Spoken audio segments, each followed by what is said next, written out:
December 13, 2003. Ad Dawa, Iraq, 8 p.m. Total darkness blankets the farmlands along the Tigris River. Special Ops soldiers, Task Force 121, move in complete silence. They are exhausted, on edge. The first two target farms were empty. It seems target number 1, the Ace of Spades, has slipped away like a ghost again. Mission Commander Colonel James Hickey checks his watch. Time is running out, but tonight they have a secret weapon. Not an advanced drone, not a spy satellite, but a terrified prisoner sitting in the back of an armored vehicle. The fat man, Mohammed Ibrahim, the head of Saddam's personal bodyguards. The soldiers pull him out. He walks toward an abandoned mud hut. He stops. He looks, then kicks the ground with the tip of his boot. A spot that looks nothing like a hideout. Just dirt, garbage, and an old rug. The soldiers pull back the rug. They clear away the dirt. A styrofoam lid appears. The lid is removed. The stench of rotten stale air rushes up from the earth. A black vertical hole. Weapons are raised. Grenade pins are pulled, ready to fire. But a sound comes from the depths. Two dirty, trembling hands rise from the darkness. A man with a long beard and wild hair struggles to pull himself up. The soldiers freeze. This broken face looks nothing like the dictator on the posters. In English, with a voice that sounds like it comes from the bottom of a well, the man says, "Greater than, I am Saddam Hussein, the president of Iraq, and I am willing to negotiate." Tikrit, Iraq. 9 months earlier. The war is officially over. The statues have fallen. America dominates the battlefield. But in the intelligence war, they are losing. The Pentagon deploys a simple yet ingenious tactic, the deck of cards. 52 high-ranking Ba'athist officials, generals, ministers, politicians. Saddam Hussein is the ace of spades. Thousands of American soldiers patrol the streets with these faces in their pockets. But there is a glaring problem. The hunt, despite all the arrests, has hit a dead end. None of the generals know where Saddam is.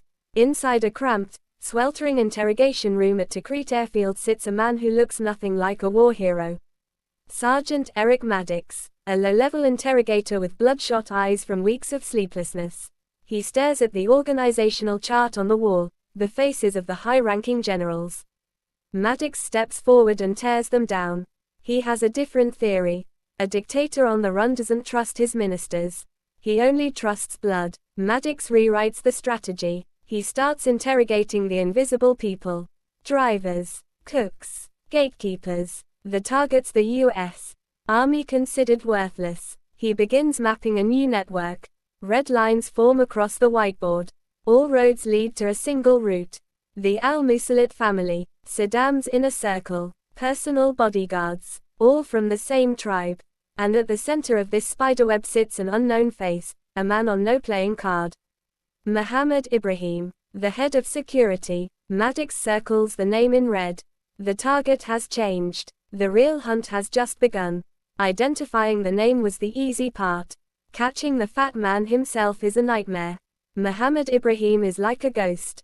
Maddox changes tactics. If we can't find him, we find his family.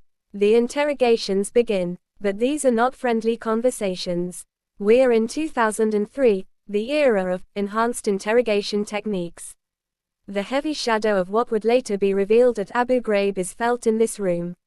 Under this brutal pressure, a strange clue finally emerges. In the interrogation room, Ibrahim's son drops a seemingly insignificant sentence. Greater than, my father likes fishing. He often visits a fish farm in Samarra. To an ordinary listener, it's just a hobby. But in Maddox's mind, a spark ignites. He remembers reports from months ago. The confession of Saddam's former chef. Saddam has an obsession with grilled fish, mazgoof. The pieces connect in Maddox's mind. Ibrahim isn't just a bodyguard.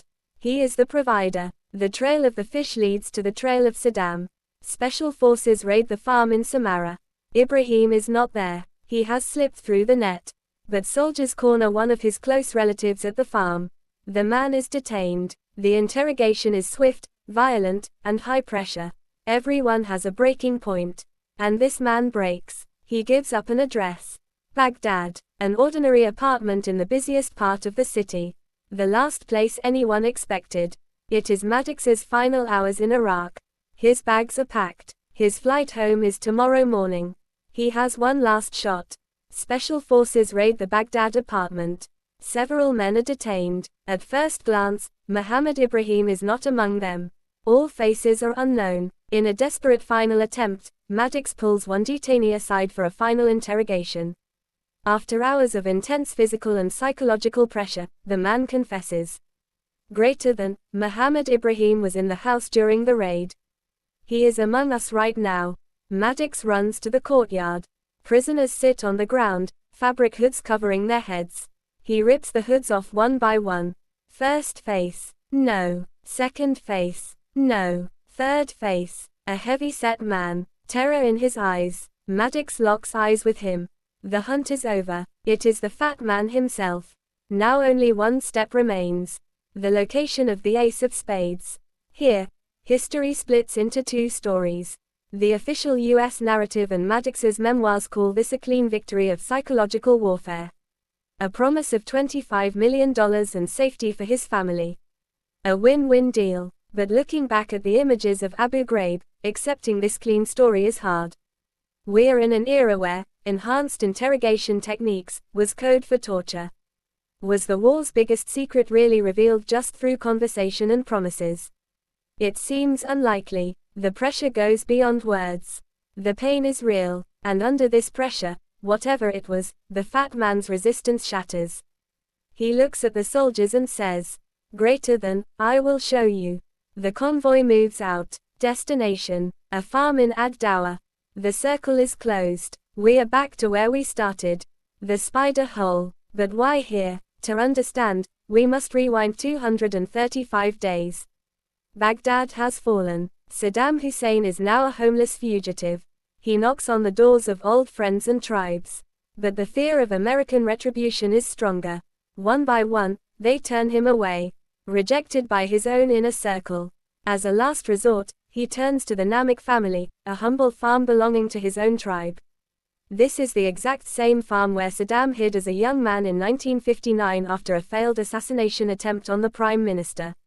Contrary to the American media narrative, Saddam was not living like a rat in a hole. For 235 days, he lived in a small, simple room within the farm's hut. The spider hole was only for emergencies. A panic room built by his host, Allah Namik. This wasn't a simple pit. It was a vertical bunker. Depth. About 2 meters. Walls reinforced with brick and cement.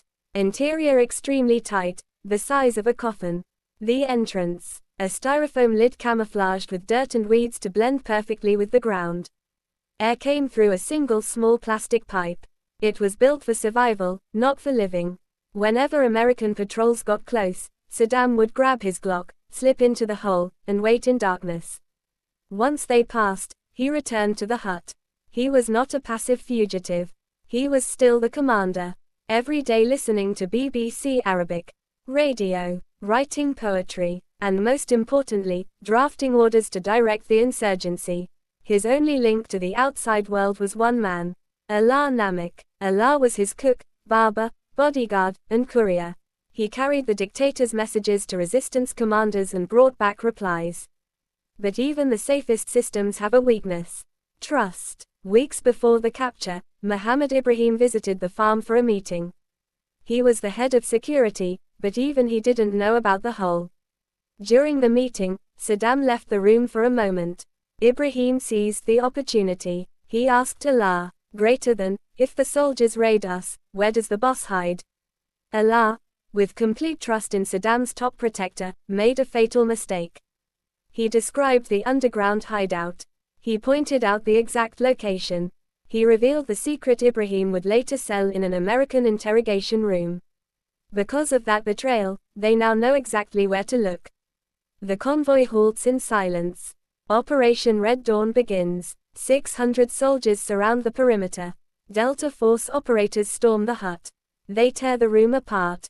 They check the walls. They sweep the orange grove. Nothing. Minutes pass. Tension spikes. Is the intel wrong? Has the bird flown? The operation teeters on the edge of humiliating failure. In a moment of desperation, the commander plays his ace card. The back door of an armored Humvee opens. Mohammed Ibrahim is pulled out. He doesn't need a map. He doesn't need GPS. He walks past the confused soldiers. He heads toward a blind spot in the yard near a palm tree. He stops. He looks down. Without a word, he kicks a pile of dirt and garbage with his boot. A spot soldiers had walked past a dozen times. The soldiers swarm back. Now they know exactly where to look. The dirt is swept away. The old rug is pulled back. A white styrofoam lid appears. The gate to hell. A soldier pulls the pin on a grenade, ready to drop it into the hole. But suddenly, a voice comes from the depths. Greater than, don't shoot. Don't shoot. Two dirty hands rise from the darkness. The soldiers grab him. They haul him out like a sack of flour. A man with wild hair and a bushy, unkempt beard. He blinks in the harsh flashlight beams. He has a Glock 18 pistol tucked in his waist, but he doesn't reach for it. Total surrender. A soldier seizes the weapon. This gun will later sit as a trophy on George W. Bush's desk. Saddam dusts himself off. He looks at the soldiers and says in English, with a voice that has lost all its power. Greater than, I am Saddam Hussein, President of Iraq, and I want to negotiate. The Special Forces commander's reply is short and humiliating.